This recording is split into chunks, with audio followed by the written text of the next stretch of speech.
In my experience, in my clinical practice over my 32 years of practicing, I see patients with a whole list of symptoms. That's why I call myself a holistic doctor. All right? Often the root cause of what's contributing to your demise is increased intestinal permeability or leaky gut. One of the major causes of leaky gut that we are now showing through the medical literature is the onslaught of something known as GMO. I often ask patients what a GMO is, and they have no idea. Okay? And so what a GMO stands for is genetically modified organism, which means they take the gene out of a plant or a virus or a bacteria, and then they insert it into another genetic structure with using a gene gun of a plant. Right now, there are currently 9 genetically modified crops. 4 major crops would be soy, corn, canola, cotton. Sugar. So if you see sugar and it doesn't have organic sugar or it doesn't say cane sugar, then it's made from sugar beets, which are also genetically modified.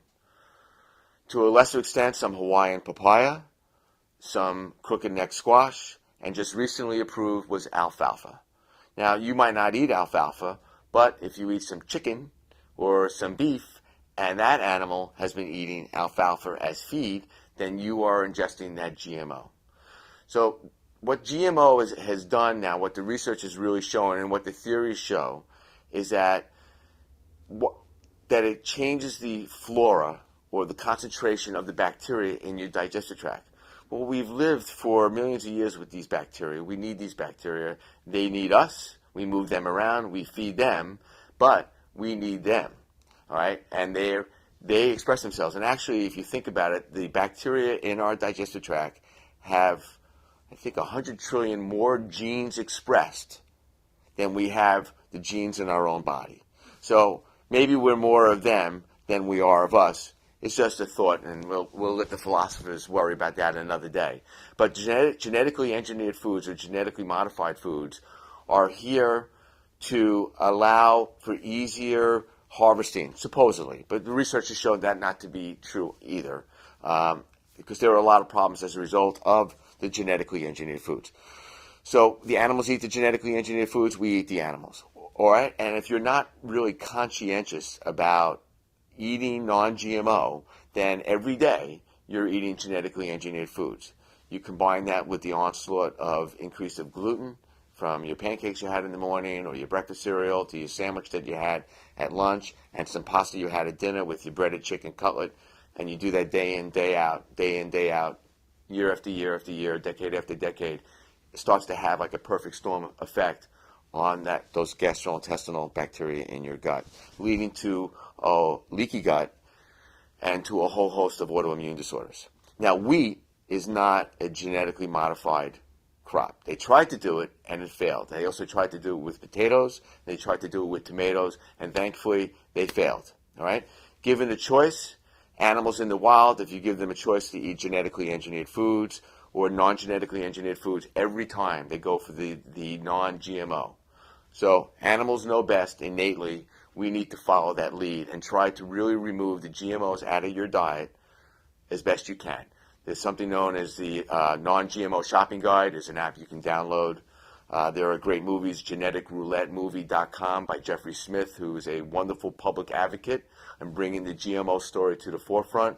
I did the training from responsibletechnology.org where I've been able to bring this information. So every new patient that comes into my office, we have a talk around GMOs because I'd like to get patients to eat organic. I'd like them to be gluten-free and just really clean up their diet, and I can really help you do that. Okay? Another very good movie is The World According to Monsanto. Monsanto's 15, 20-year mission is to control all the seed in the world. So that farmers have to buy the seed from Monsanto, and therefore they have to buy the chemicals to be able to use on those plants. All right? So what is a GMO? They're really insecticide, pesticide resistant. So they can spray Roundup on the fields, kill off all the weeds around that, and make the plant a lot easier to harvest without all the other plants around. So why doesn't it kill the plant, because in their genes they have a genetic code now that makes them resistant to the Roundup. In a scarier scenario, there's something known as the Bt toxin, which stands for Bacillus thuringiensis, which is let's start that again. and another type of genetically modified. Right, say it to PJ. Another type of genetically modified organism is very scary, and this is known as the Bt toxin.